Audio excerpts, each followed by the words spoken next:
بسم اللہ الرحمن الرحیم۔ السلام علیکم ورحمۃ اللہ وبرکاتہ۔ آپ دیکھ رہے ہیں یوٹیوب چینل حسن خورشید اعوان اور میں خورشید احمد ہوں۔ آئیے قرآن پڑھیں کے سلسلے میں آج ہم سورۃ آل عمران کی آیت نمبر 31 سے آیت نمبر 54 تک کا ترجمہ اور تفسیر پڑھیں گے۔ اعوذ باللہ من الشیطان الرجیم، بسم اللہ الرحمن الرحیم۔ قل ان کنتم تحبون اللہ فاتبعونی یحببکم اللہ ویغفر لکم ذنوبکم واللہ غفور رحیم۔ کہہ دیجئے اگر تم اللہ سے محبت رکھتے ہو تو میری تابعداری کرو، خود اللہ تعالیٰ تم سے محبت کرے گا اور تمہارے گناہ معاف فرما دے گا۔ اللہ تعالیٰ بڑا بخشنے والا مہربان ہے۔ اس آیت کریمہ کی تفسیر یوں ہے کہ یہود اور نصارہ دونوں کا دعویٰ تھا کہ ہمیں اللہ سے اور اللہ تعالیٰ کو ہم سے محبت ہے۔ بالخصوص عیسائیوں نے حضرت عیسیٰ و مریم علیہ السلام کی تعظیم و محبت میں اتنا غلو کیا کہ انہیں درجہ الوہیت پر فائز کر دیا۔ اس کی بابت بھی ان کا خیال تھا کہ ہم اس طرح اللہ کا قرب اور اس کی رضا و محبت چاہتے ہیں۔ اللہ تعالیٰ نے فرمایا کہ ان کے دعووں اور خود ساختہ طریقوں سے اللہ کی محبت اور اس کی رضا حاصل نہیں ہو سکتی۔ اس کا تو صرف ایک ہی طریقہ ہے کہ میرے آخری پیغمبر پر ایمان لاؤ اور اس کی پیروی کرو۔ اس آیت نے تمام دعوے دار محبت کے لیے ایک کسوٹی اور معیار مہیا کر دیا ہے، وہ یہ کہ محبت الہی کا طالب اگر اتباع محمد صلی اللہ علیہ وسلم کے ذریعے سے یہ مقصد حاصل کرنا چاہتا ہے تو پھر تو یقیناً وہ کامیاب ہے اور اپنے دعویٰ میں سچا ہے، ورنہ وہ جھوٹا بھی ہے اور اس مقصد کے حصول میں ناکام بھی رہے گا۔ نبی صلی اللہ علیہ وآلہ وسلم کا بھی فرمان، جس نے ایسا کام کیا جس پر ہمارا معاملہ نہیں ہے، یعنی ہمارے بتلائے ہوئے طریقے سے مختلف ہے، تو وہ مسترد کر دیا جائے گا، وہ رد ہے۔ یعنی پیروی رسول صلی اللہ علیہ وآلہ وسلم کی وجہ سے تمہارے گناہ ہی معاف نہیں ہوں گے بلکہ تم محب سے محبوب بن جاؤ گے۔ اور یہ کتنا اونچا مقام ہے کہ بارگاہ الہی میں ایک انسان کو محبوبیت کا مقام مل جائے۔ قل اطیعوا اللہ والرسول فإن تولوا فإن اللہ لا يحب الکافرین۔ کہہ دیجئے کہ اللہ تعالیٰ اور رسول کی اطاعت کرو، اگر یہ منہ پھیر لیں تو بے شک اللہ تعالیٰ کافروں سے محبت نہیں کرتا۔ اس آیت میں اللہ کی اطاعت کے ساتھ ساتھ رسول صلی اللہ علیہ وآلہ وسلم کی پھر تاکید کر کے واضح کر دیا ہے کہ اب نجات اگر ہے تو صرف اطاعت محمدی میں ہے، اور اس سے انحراف کفر ہے، اور ایسے کافروں کو اللہ تعالیٰ پسند نہیں فرماتا، چاہے وہ اللہ کی محبت اور قرب کے کتنے ہی دعوے دار کیوں نہ ہوں۔ اس آیت میں پیروی رسول صلی اللہ علیہ وسلم سے گریز کرنے والوں کے لیے سخت وعید ہے، کیونکہ دونوں ہی اپنے اپنے انداز سے ایسا رویہ اختیار کرتے ہیں جسے یہاں کفر سے تعبیر کیا گیا ہے۔ ان اللہ اصطفى آدم ونوحا وآل ابراہیم وآل عمران علی العالمین۔ بے شک اللہ تعالیٰ نے تمام جہان کے لوگوں میں سے آدم علیہ السلام کو اور نوح علیہ السلام کو اور ابراہیم علیہ السلام کے خاندان اور عمران کے خاندان کو منتخب فرمایا۔ انبیاء علیہ السلام کے خاندانوں میں دو عمران ہوئے ہیں، ایک حضرت موسیٰ و ہارون علیہ السلام کے والد اور دوسرے حضرت مریم علیہ السلام کے والد۔ اس آیت میں اکثر مفسرین کے نزدیک یہی دوسرے عمران مراد ہیں، اور اس خاندان کو بلند درجہ حضرت مریم علیہ السلام اور ان کے بیٹے حضرت عیسیٰ علیہ السلام کی وجہ سے حاصل ہوا۔ اور حضرت مریم علیہ السلام کی والدہ کا نام مفسرین نے حنہ بنت فاقوز لکھا ہے، تفسیر قرطبی و ابن کثیر۔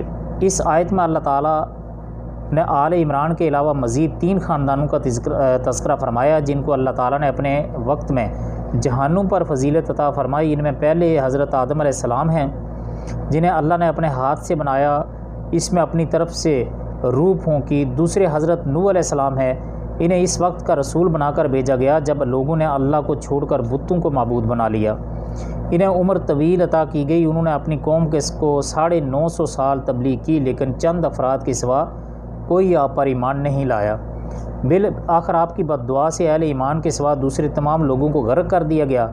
آل ابراہیم کو یہ فضیلت عطا کی گئی کہ ان میں انبیاء و سلاطین کا سلسلہ قائم اور بیشتر پیغمبر آپ ہی کی نسل سے ہوئے، حتیٰ کہ کائنات میں سب سے افضل حضرت محمد رسول اللہ صلی اللہ علیہ وآلہ وسلم بھی حضرت ابراہیم علیہ السلام کے بیٹے اسماعیل علیہ السلام کی نسل سے ہی ہوئے۔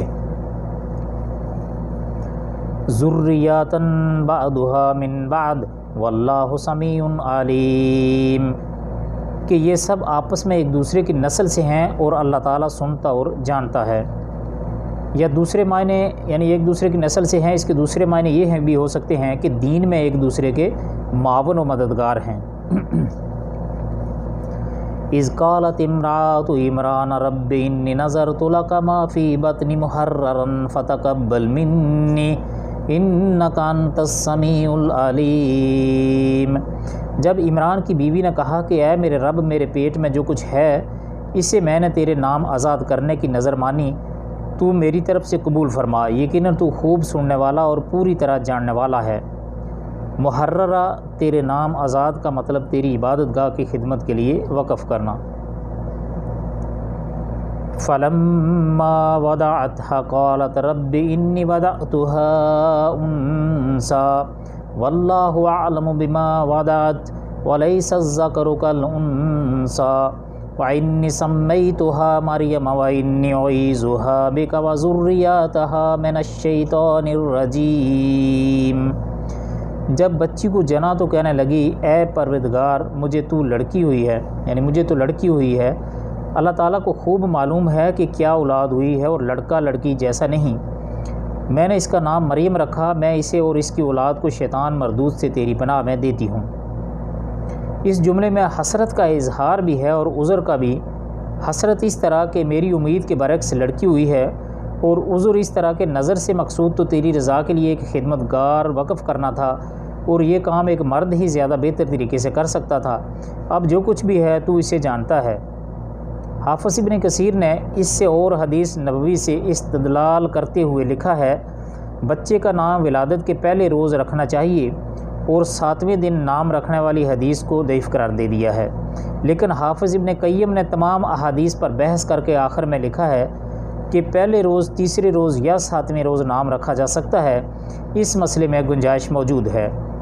اللہ تعالیٰ نے یہ دعا قبول فرمائی، چنانچہ حدیث صحیح میں ہے کہ جو بچہ بھی پیدا ہوتا ہے تو شیطان اس کو مس کرتا ہے، یعنی کہ مس کرنے کا مطلب یعنی کہ چھوتا ہے، جس سے وہ چیختا ہے۔ لیکن اللہ تعالیٰ نے اس مس سے، شیطان سے حضرت مریم علیہ السلام کو اور ان کے بیٹے حضرت عیسیٰ علیہ السلام کو محفوظ رکھا۔ صحیح بخاری کتاب التفسیر۔ فَتَقَبَّلَهَا رَبُّهَا بِقَبُولٍ حَسَنٍ وَأَنبَتَهَا نَبَاتًا حَسَنًا وَكَفَّلَهَا زَكَرِيَّا كُلَّمَا دَخَلَ عَلَيْهَا زَكَرِيَّا الْمِحْرَابَ وَجَدَ عِندَهَا رِزْقًا قَالَ يَا مَرْيَمُ أَنَّىٰ لَكِ هَٰذَا قَالَتْ هُوَ مِنْ عِندِ اللَّهِ ان اللہ یرزق من یشاء بغیر حساب۔ اللہم انی اسألک رزقا طیبا واسعا وعلما نافعا وعملا متقبلا۔ اللہم انی اسألک رزقا طیبا واسعا وعلما نافعا وعملا متقبلا۔ اللہم انی اسألک رزقا طیبا واسعا وعلما نافعا وعملا متقبلا۔ پس اسے اس کے پروردگار نے یعنی اس کے رب نے اچھی طرح قبول فرمایا اور اسے بہترین پرورش دی۔ اس کی خیر خبر لینے والا زکریا علیہ السلام کو بنایا۔ جب کبھی زکریا علیہ السلام ان کے حجرے میں جاتے، ان کے پاس روزی رکھی ہوئی پاتے، وہ پوچھتے اے مریم یہ روزی تمہارے پاس کہاں سے آئی؟ وہ جواب دیتی یہ اللہ تعالیٰ کے پاس سے ہے، بے شک اللہ تعالیٰ جسے چاہے بے شمار روزی دیتا ہے۔ حضرت زکریا علیہ السلام حضرت مریم علیہ السلام کے خالو بھی تھے۔ علاوہ ازیں اپنے وقت کے پیغمبر ہونے کے لحاظ سے بھی وہی سب سے بہتر کفیل بن سکتے تھے، جو حضرت مریم علیہ السلام کی مادی ضروریات اور علمی و اخلاقی تربیت کے تقاضوں کا صحیح اہتمام کر سکتے تھے۔ محراب سے مراد حجرہ ہے جس میں حضرت مریم علیہ السلام رہائش پذیر تھیں۔ رزق سے مراد پھل، یہ پھل ایک تو غیر موسمی ہوتے، گرمی کے پھل سردی کے موسم میں اور سردی کے گرمی کے موسم میں ان کے کمرے میں موجود ہوتے، دوسرے حضرت زکریا علیہ السلام یا اور کوئی شخص لا کر دینے والا نہیں تھا، اس لیے حضرت زکریا علیہ السلام نے عذرائے تعجب و حیرت سے پوچھا یہ کہاں سے آئے ہیں؟ انہوں نے کہا کہ اللہ کی طرف سے۔ گویا یہ حضرت مریم علیہ السلام کی کرامت تھی۔ معجزہ اور کرامت خرق عادت امور کو کہا جاتا ہے۔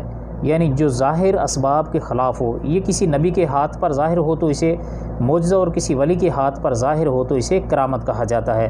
یہ دونوں برحق ہیں، تاہم ان کا صدور اللہ کے حکم اور اس کی مشیت سے ہی ہوتا ہے. نبی یا ولی کے اختیار میں یہ بات نہیں کہ وہ معجزہ اور کرامت جب چاہے صادر کر دے. اس لیے معجزہ اور کرامت اس بات کی تو دلیل ہوتی ہے کہ یہ حضرات اللہ کی بارگاہ میں خاص مقام رکھتے ہیں،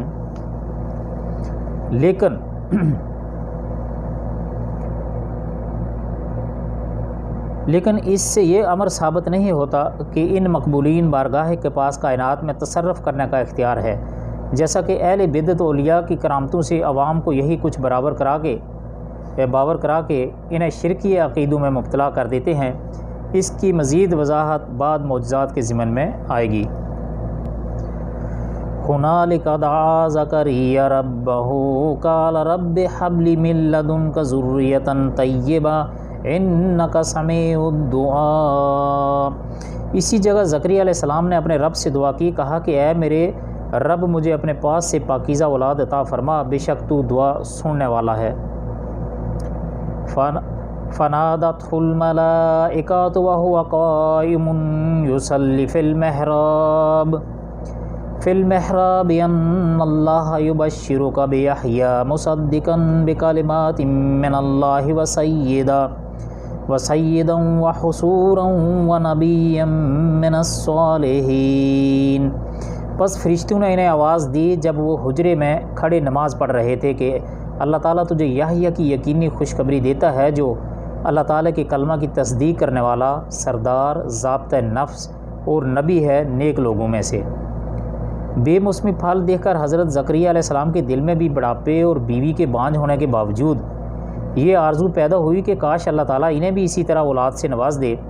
چنانچہ بے اختیار دعا کے لیے ہاتھ بارگاہ الہی میں اٹھ گئے، جسے اللہ تعالیٰ نے شرف قبولیت سے نواز دیا. اللہ کے کلمے کی تصدیق سے مراد حضرت عیسیٰ علیہ السلام کی تصدیق ہے. گویا حضرت یحییٰ علیہ السلام حضرت عیسیٰ علیہ السلام سے بڑے ہوئے، دونوں آپس میں خالہ زاد تھے، دونوں نے ایک دوسرے کی تائید کی. حصوراً کے معنی ہے گناہوں سے پاک، یعنی گناہوں کے قریب نہیں پھٹکے. بعد نے اس کے معنی نامرد کے کیے ہیں، لیکن یہ صحیح نہیں کیونکہ یہ ایک عیب ہے، جبکہ یہاں ان کا ذکر مدح اور فضیلت کے طور پر کیا گیا ہے. قال رب انا یکون لی غلام وقد بلغنی الکبر وامرأتی عاقر قال کذالک اللہ یفعل ما یشاء. کہنے لگے اے میرے رب میرے بال بچہ کیسے ہوگا، میں بالکل بوڑھا ہوں اور میری بیوی بانجھ ہے. فرمایا اسی طرح اللہ تعالیٰ جو چاہے کرتا ہے. قال رب اجعل لی آیہ قال آیاتک الا تکلم الناس ثلاثة ایام الا رمزا واذکر ربک کثیرا وسبح بالعشی والابکار. کہنے لگے میرے رب میرے لیے اس کی کوئی نشانی مقرر کر دے. فرمایا نشانی یہ ہے 3 دن تک تو لوگوں سے بات نہ کر سکے گا، صرف اشارے سے سمجھائے گا. تو اپنے رب کا ذکر کثرت سے کر اور صبح و شام اسی کی تسبیح بیان کرتا رہ. بڑھاپے میں معجزانہ طور پر اولاد کی خوشخبری سن کر اشتیاق میں اضافہ ہوا اور نشانی معلوم کرنی چاہیے. اللہ تعالیٰ نے فرمایا کہ 3 دن تیری زبان بند ہو جائے گی جو ہماری طرف سے بطور نشانی ہوگی، لیکن تو اس خاموشی میں کثرت سے صبح و شام اللہ کی تسبیح بیان کر تاکہ اس نعمت الہی کا تو جو تجھے ملنے والی ہے شکر ادا ہو. یہ گویا سبق دیا گیا کہ اللہ تعالیٰ تمہاری طلب کے مطابق تمہیں مزید نعمتوں سے نوازے تو اسی حساب سے اس کا شکر بھی زیادہ سے زیادہ ادا کرو. وَإِذْ قَالَتِ الْمَلَائِكَةُ يَا مَرْيَمُ إِنَّ اللَّهَ اصْطَفَاكِ وَطَّهَّرَكِ وَاصْطَفَاكِ عَلَى نِسَاءِ الْعَالَمِينَ. اور جب فرشتوں نے کہا اے مریم اللہ تعالیٰ نے تجھے برگزیدہ کر لیا اور تجھے پاک کر دیا اور سارے جہان کی عورتوں میں سے تیرا انتخاب کر لیا. حضرت مریم علیہ السلام کا یہ شرف و فضل اپنے زمانے کے اعتبار سے ہے کیونکہ صحیح حدیث میں حضرت مریم علیہ السلام کے ساتھ حضرت خدیجہ کو بھی سب عورتوں میں بہتر کہا گیا ہے اور بعد احادیث میں 4 عورتوں کو کامل قرار دیا گیا ہے. حضرت مریم، حضرت آسیہ یعنی فرعون کی بیوی، حضرت خدیجہ اور حضرت عائشہ رضی اللہ عنہن. کی بابت کہا گیا ہے کہ ان کی فضیلت و دیگر عورتوں پر ایسی ہی ہے جیسے سرید کو تمام کھانوں پر فوقیت حاصل ہے۔ ابن کثیر رحمۃ اللہ علیہ۔ اور ترمذی کی روایت میں حضرت فاطمہ رضی اللہ عنہا بنت محمد صلی اللہ علیہ وسلم کو بھی فضیلت والی عورتوں میں شامل کیا گیا ہے۔ ابن کثیر رحمۃ اللہ علیہ۔ اس کا یہ مطلب ہو سکتا ہے کہ مذکورہ خواتین ان چند عورتوں میں سے ہیں جنہیں اللہ تعالیٰ نے دیگر عورتوں پر فضیلت اور بزرگی عطا فرمائی، یا یہ کہ اپنے اپنے زمانے میں فضیلت رکھتی ہیں۔ واللہ عالم بالصواب۔ یا مریم اقنتی لربک، یا مریم اقنتی لربک واسجدی وارکعی مع الراکعین۔ اے مریم تم اپنے رب کی اطاعت کرو اور سجدہ کرو، رکوع کرنے والوں کے ساتھ رکوع کرو۔ ذالک من انباء الغیب نوحیہ الیک وما کنت لدیہم اذ یلقون اقلامہم ایہم یکفل مریم وما کنت لدیہم اذ یختصمون۔ یہ غیب کی خبروں سے ہے جسے ہم تیری طرف وحی سے پہنچاتے ہیں۔ تو ان کے پاس نہ تھا جب کہ وہ اپنے قلم ڈال رہے تھے کہ مریم کو کون ان میں سے کون پالے گا، اور نہ تو ان کے جھگڑنے کے وقت ان کے پاس تھا۔ آج کل کے اہل بدعت نے نبی کریم صلی اللہ علیہ وآلہ وسلم کی شان میں غلو عقیدت کا مظاہرہ کرتے ہوئے ان کو اللہ تعالیٰ کی طرف عالم الغیب اور ہر جگہ حاضر و ناظر ہونے کا عقیدہ گڑھ رکھا ہے۔ اس آیت سے ان دونوں عقیدوں کی واضح تردید ہوتی ہے۔ اگر آپ نبی صلی اللہ علیہ وآلہ وسلم کو عالم الغیب ہوتے تو اللہ تعالیٰ یہ نہ فرماتا کہ ہم غیب کی خبریں آپ کو بیان کر رہے ہیں، کیونکہ جس کو پہلے ہی علم ہو اس کو اس طرح نہیں کہا جاتا، اور اس طرح اور ناظر کو یہ نہیں کہا جاتا کہ آپ اس وقت وہاں موجود نہیں تھے جب لوگ قرآن اندازی کے لیے قلم ڈال رہے تھے۔ قرآن اندازی کی ضرورت اس لیے پیش آئی کہ حضرت مریم علیہ السلام کی کفالت کے اور بھی کئی خواہش مند تھے۔ ذالک من انباء الغیب نوحیہ الیک سے نبی کریم صلی اللہ علیہ وآلہ وسلم کی رسالت اور آپ کی صداقت کا اثبات بھی ہے، جس میں یہودی اور عیسائی شک کرتے تھے، کیونکہ وہی شریعت پیغمبر پر ہی آتی ہے، غیر پیغمبر پر کبھی وہی نہیں آتی۔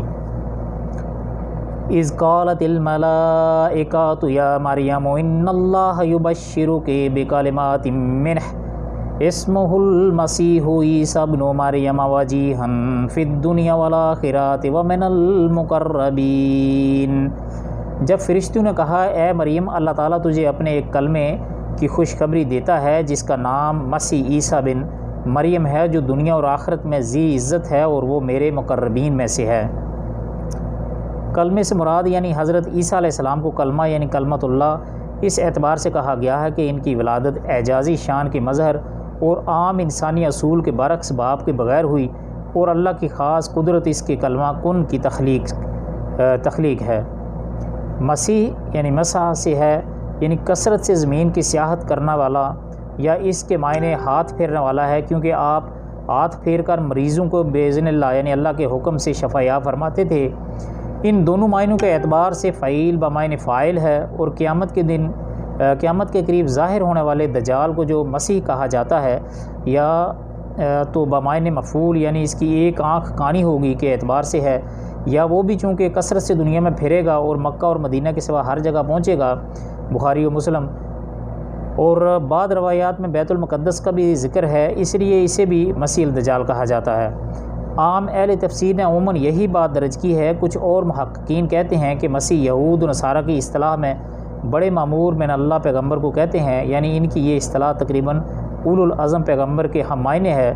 دجال کو مسیح اس لیے کہا گیا ہے کہ وہ یہود کو جس انقلاب آفرین کی مسیح کی بشارت دی گئی ہے اور جس کے وہ غلط طور پر اب بھی منتظر ہیں، دجال اسی مسیح کے نام پر آئے گا، یعنی اپنے آپ کو وہی مسیح قرار دے گا، مگر وہ اپنے اس دعوے سمیت تمام دعووں میں دجل و فریب کا اتنا بڑا پیکر ہوگا کہ اولین و آخرین میں اس کی کوئی مثال نہ ہوگی، اس لیے وہ الدجال کہلائے گا۔ اور عیسیٰ عجمی زبان کا لفظ ہے، یہ بعد کے نزدیک یہ عربی ہے اور آس یا اوس سے مشتق ہے، جس کے معنی سیاست و قیادت کے ہیں۔ وَيُكَلِّمُ النَّاسَ فِي الْمَهْدِ وَكَهْلًا وَمِنَ الصَّالِحِينَ، وہ لوگوں سے اپنے گہوارے میں باتیں کرے گا اور ادھیڑ عمر میں بھی، اور وہ نیک لوگوں میں سے ہوگا۔ حضرت عیسیٰ علیہ السلام کے بارے میں گفتگو کرنے کا ذکر خود قرآن کریم کی سورۃ مریم میں موجود ہے۔ اس کے علاوہ صحیح حدیث میں 2 بچوں کا ذکر ہے، ایک صاحب جریج اور ایک اسرائیلی عورت کا بچہ، صحیح بخاری۔ ادھیڑ عمر میں کلام کرنے کا مطلب بعد نے یہ بیان کیا ہے کہ جب وہ بڑے ہو کر وحی اور رسالت سے سرفراز کیے جائیں گے، اور بعد نے کہا ہے کہ آپ کا قیامت کے قریب جب آسمان سے نزول، جیسا کہ اہل سنت کا عقیدہ ہے جو صحیح اور متواتر احادیث سے ثابت ہے، تو اس وقت جو وہ اسلام کی تبلیغ کریں گے وہ کلام مراد ہے۔ تفسیر ابن کثیر و قرطبی۔ قالت رب ان یکون لی ولد ولم یمسسنی بشر قال كذلك الله يخلق ما يشاء اذا قضى امرا فانما يقول له كن فيكون۔ مریم نے کہا، اے میرے رب، مجھ سے لڑکا کیسے پیدا ہو جائے گا جب کہ مجھے کسی بشر نے چھوا تک نہیں؟ اللہ نے فرمایا، اللہ اسی طرح جس کو چاہتا ہے پیدا کرتا ہے۔ جب وہ کوئی کام کرنے کا فیصلہ کر لیتا ہے تو صرف اتنا کہتا ہے کہ ہو جا، بس وہ ہو جاتا ہے۔ یعنی کہ تیرا تعجب بجا، لیکن قدرت الہی کے لیے یہ کوئی مشکل بات نہیں ہے۔ وہ تو جب چاہے اسباب عادیہ و ظاہریہ کا سلسلہ ختم کر کے حکم کن سے پلک جھپکتے میں جو چاہے کر دے۔ سبحان اللہ۔ وَيُعَلِّمُهُ الْكِتَابَ وَالْحِكْمَةَ وَالتَّوْرَاةَ وَالْإِنْجِيلَ، اللہ تعالیٰ اسے لکھنا اور حکمت اور تورات اور انجیل سکھائے گا۔ لکھنا یعنی کتاب سے مراد کتابت ہے، جیسا کہ ترجمہ میں اختیار کیا گیا ہے، یا انجیل و تورات کے علاوہ کوئی اور کتاب ہے جس کا علم اللہ تعالیٰ نے انہیں دیا۔ قرطبی۔ یا تورات اور انجیل الکتاب و حکمہ کی تفسیر ہے۔ وَرَسُولًا إِلَى بَنِي إِسْرَائِيلَ أَنِّي قَدْ جِئْتُكُمْ بِآيَاتٍ مِّن رَّبِّكُمْ أَنِّي أَخْلُقُ لَكُم مِّنَ الطِّينِ كَهَيْئَاتِ الطَّيْرِ فَأَنفُخُ فِيهِ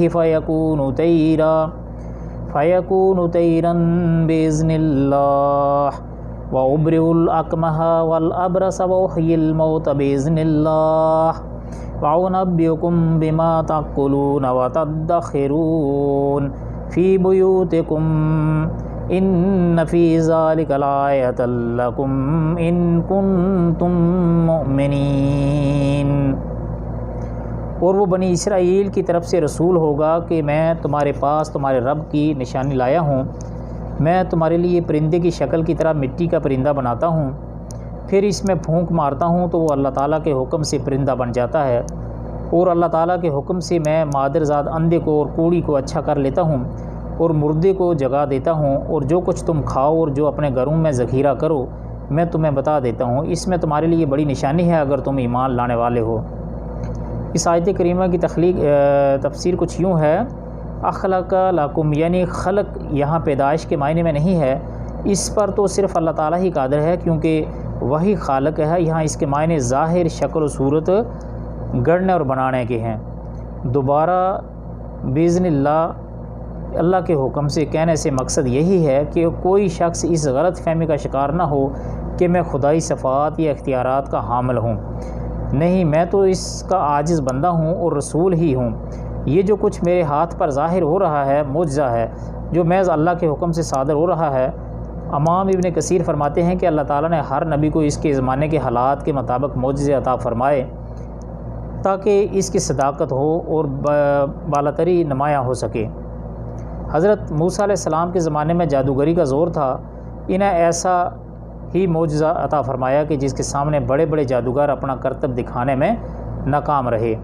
حضرت عیسیٰ علیہ السلام کے زمانے میں طب کا بڑا چرچا تھا، چنانچہ انہوں نے مردہ کو زندہ کر دینے، مادرزاد اندھے اور کوڑی کو اچھا کر دینے کا ایسا معجزہ عطا فرمایا گیا کہ کوئی بھی بڑے سے بڑا طبیب اپنے فن کے ذریعے سے کرنے پر قادر نہیں تھا۔ ہمارے پیغمبر نبی کریم صلی اللہ علیہ وآلہ وسلم کا دور شعر و ادب اور فصاحت اور بلاغت کا دور تھا، چنانچہ انہیں قرآن جیسا فصیح و بلیغ اور پر اعجاز کلام عطا فرمایا گیا جس کی نظیر پیش کرنے سے دنیا بھر کے بلغاء اور شعراء عاجز رہے اور چیلنج کے باوجود آج تک عاجز ہیں اور قیامت تک انشاءاللہ عاجز ہی رہیں گے۔ وَمُصَدِّقًا لِمَا بَيْنَ يَدَيَّ مِنَ التَّوْرَاةِ وَلِأُحِلَّ لَكُم بَعْضَ الَّذِي حُرِّمَ عَلَيْكُمْ وَجِئْتُكُم بِآيَاتٍ مِّن رَّبِّكُمْ فَاتَّقُوا اللَّهَ وَأَطِیعُونِ۔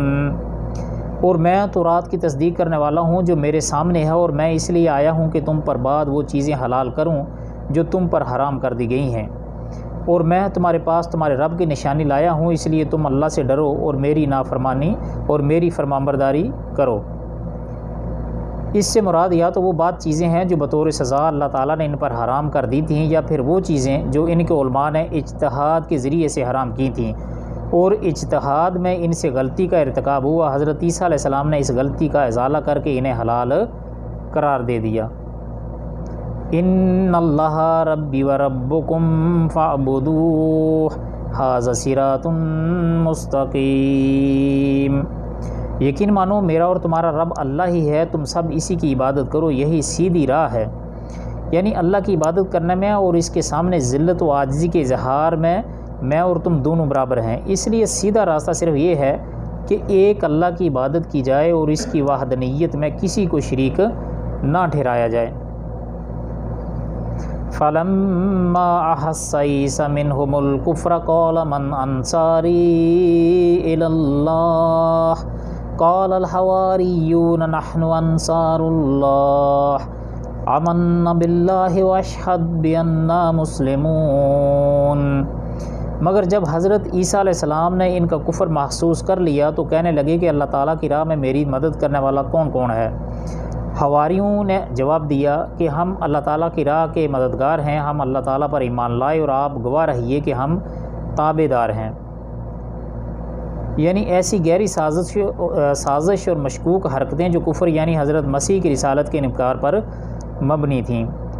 بہت سے نبیوں نے اپنی قوم کے ہاتھوں تنگ آ کر ظاہری اسباب کے مطابق اپنی قوم کے باشعور لوگوں سے مدد طلب کی ہے، جس طرح خود نبی صلی اللہ علیہ وآلہ وسلم نے بھی ابتدا میں جب قریش آپ کی دعوت کی راہ میں رکاوٹ بنے ہوئے تھے تو آپ موسم حج میں لوگوں کو اپنا ساتھی اور مددگار بننے پر آمادہ کرتے رہتے تھے تاکہ آپ رب کا کلام لوگوں تک پہنچا سکیں، جس پر انصار نے لبیک کہا اور نبی صلی اللہ علیہ وآلہ وسلم کی انہوں نے قبل ہجرت مدد کی۔ اس طرح یہاں حضرت عیسیٰ علیہ السلام نے مدد طلب فرمائی، یہ وہ مدد نہیں ہے جو مافوق الاسباب طریقے سے طلب کی جاتی ہے، کیونکہ وہ تو شرک ہے اور ہر نبی شرک کے سدباب ہی کے لیے آتا رہا ہے، پھر وہ خود شرک کا ارتکاب کس طرح کر سکتا تھا؟ لیکن قبر پرستوں کی غلط روش قابل ماتم ہے کہ وہ فوت شدہ اشخاص سے مدد مانگنے کے جواز کے لیے حضرت عیسیٰ علیہ السلام کے قول من انصاری الی اللہ سے استدلال کرتے ہیں۔ اللہ تعالیٰ ان کو ہدایت نصیب فرمائے، آمین۔ ربنا آمنا بما انزلت واتبعنا الرسول فاکتبنا مع الشاہدین۔ اے ہمارے پالنے والے معبود، ہم تیری اتاری ہوئی وحی پر ایمان لائے اور ہم نے تیرے رسول کی اتباع کی، پس تو ہمیں گواہوں میں لکھ لے۔ وَمَكَرُوا وَمَكَرَ اللَّهُ وَاللَّهُ خَيْرُ الْمَاكِرِينَ۔ اور کافروں نے مکر کیا اور اللہ تعالیٰ نے بھی مکر یعنی خفیہ تدبیر کی، اور اللہ تعالیٰ بہتر جاننے والا ہے۔ حضرت عیسیٰ علیہ السلام کے زمانے میں شام کا علاقہ رومیوں کے زیر نگین تھا، یہاں ان کا جو حکمران مقرر تھا وہ کافر تھا۔ یہودیوں نے حضرت عیسیٰ علیہ السلام کے خلاف اس حکمران کے کان بھرے کہ یہ نعوذ باللہ بے باپ کے اور فسادی ہے وغیرہ وغیرہ۔ حکمران نے ان کے مطالبے پر حضرت عیسیٰ علیہ السلام کو سولی دینے کا فیصلہ کر لیا، لیکن اللہ نے حضرت عیسیٰ علیہ السلام کو بحفاظت آسمان پر اٹھا لیا اور ان کی جگہ ان کے ہم شکل ایک آدمی کو سولی دے دی۔ مکر عربی زبان میں لطیف اور خفیہ تدبیر کو کہتے ہیں، اور اس معنی میں یہاں اللہ تعالیٰ خیر الماکرین کہا گیا، گویا یہ مکر برا بھی ہو سکتا ہے اگر غلط مقصد کے لیے ہو، اور خیر یعنی اچھا بھی ہو سکتا ہے کہ اگر اچھے مقصد کے لیے ہو۔ تو یہ تھی ہماری آج کی ویڈیو، ہمارا آج کا سبق پورا ہوا۔ امید ہے آپ کو ویڈیو اچھی لگی ہوگی۔ اگر ویڈیو اچھی لگے تو لائک، شیئر اور کمنٹ ضرور کیجیے گا۔ اور چینل کو ضرور سبسکرائب کر لیجئے گا۔ آپ سب کے قیمتی وقت کا بہت بہت شکریہ۔ اللہ تعالیٰ ہمیں صحیح قرآن پاک پڑھنا ہے، اس پر عمل کرنا ہے اور سننے کی توفیق عطا فرمائے۔ السلام علیکم ورحمۃ اللہ وبرکاتہ۔